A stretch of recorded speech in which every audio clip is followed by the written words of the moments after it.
Jesus said, "Where your treasure is, there your heart will be also." Every year on the 10th of August, which this year is a Wednesday, this coming Wednesday, the Church commemorates the feast of Lawrence of Rome, a 3rd century deacon and martyr. As deacon, Lawrence was charged with the responsibility for the material goods of the church and the distribution of alms to the poor. Now, this was during a time of great persecution. When Lawrence learned that his Pope, Sixtus II, and several others had been arrested by the Roman authorities, well, he knew his time was coming quickly.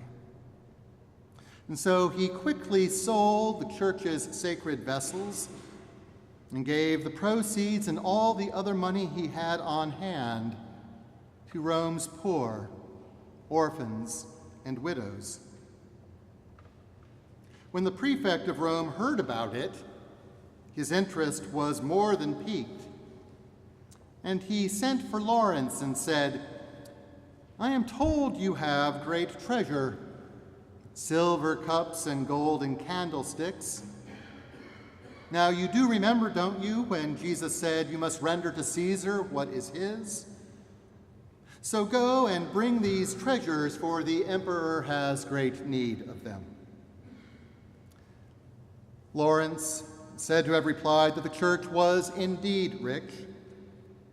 He said, "I will show you our treasure, but give me some time to set everything in order and to make an inventory."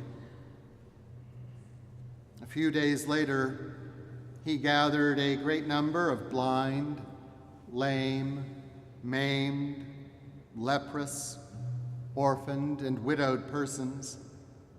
He gathered them all together with him. And when the prefect arrived, Lawrence showed him the gathered throng and simply said, "These are the treasure of the church." The prefect was so angry that he told Lawrence that he would indeed have his wish to die a martyr, but it would be a quite slow death. And so the prefect then had a great gridiron set up with burning coals placed beneath it, and he had Lawrence tied down atop it. After he had endured much suffering, according to the legend, Lawrence is said to have cheerfully said, "This side is well done now, you can turn me over." It's this legend that led to our naming of St. Lawrence Guild, our guild that prepares our parish meals. Today's readings invite us to reflect on both treasure and heart, and the relationship between the two. Long before our modern biological understanding of the heart, this fist-sized organ was understood to be the seat of the mind, as well as the center of love.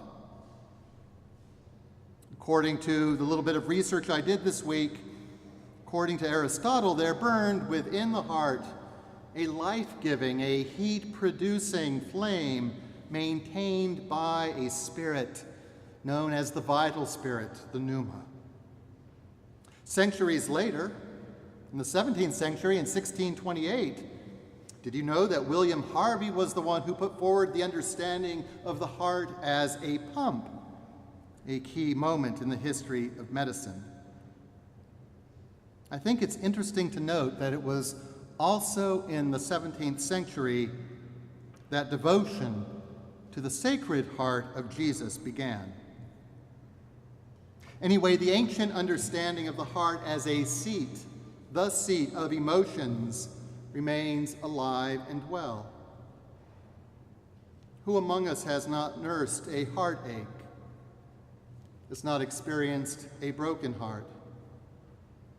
And who does not find both truth and consolation in the words of the great hymn Abbott's Lay, assuring us that when human hearts are breaking under sorrow's iron rod, there we find that selfsame aching deep within the heart of God. This ancient understanding is also ingrained in us and reinforced by the language of our prayer book, the Eucharistic liturgy. From the opening collect for purity with its references to you all hearts are open, cleanse the thoughts of our hearts, to the Sursum Corda, lift up your hearts. From the invitation to communion, feed on him in your hearts, to the final blessing, the peace of God, keep your hearts in the knowledge and love of God. These words make clear our belief that God created us with hearts and minds, and that God longs for and indeed expects us to bring both to worship, that both may be offered to God and also entered into by God. Jesus draws on the ancient wisdom to make the connection between treasure, real property as the lawyers might say, and emotional attachment. Where your treasure is, he observes, and maybe cautions, there your heart will be also. I suspect that each of us can pretty quickly locate our treasure.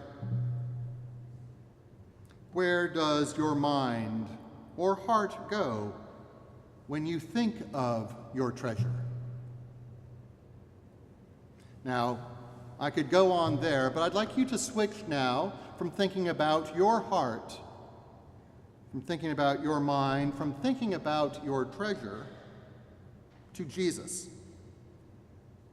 Because no matter where your heart or treasure is, there is another, a larger and all-encompassing heart, the all-embracing heart of Jesus, the fountain of faith, forgiveness, hope. The heart of Jesus from which flows the blood of Christ, filling the cup of salvation. The heart of Jesus, in which, remember, he was fully human, the heart of Jesus in which his own treasure resides.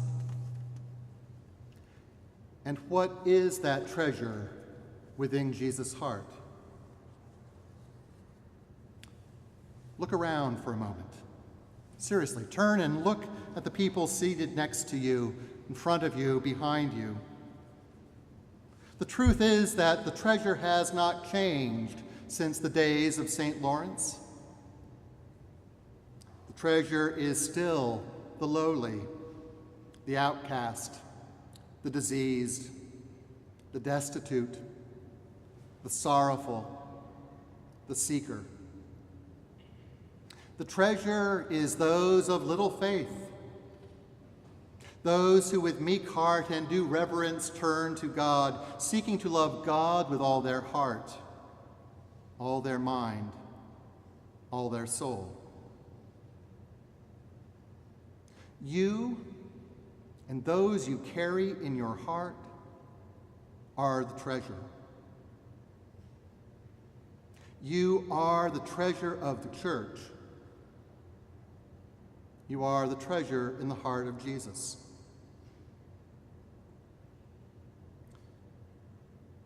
Maybe Charles Wesley's well-sung words from hymn 657 can be our prayer today and this coming week.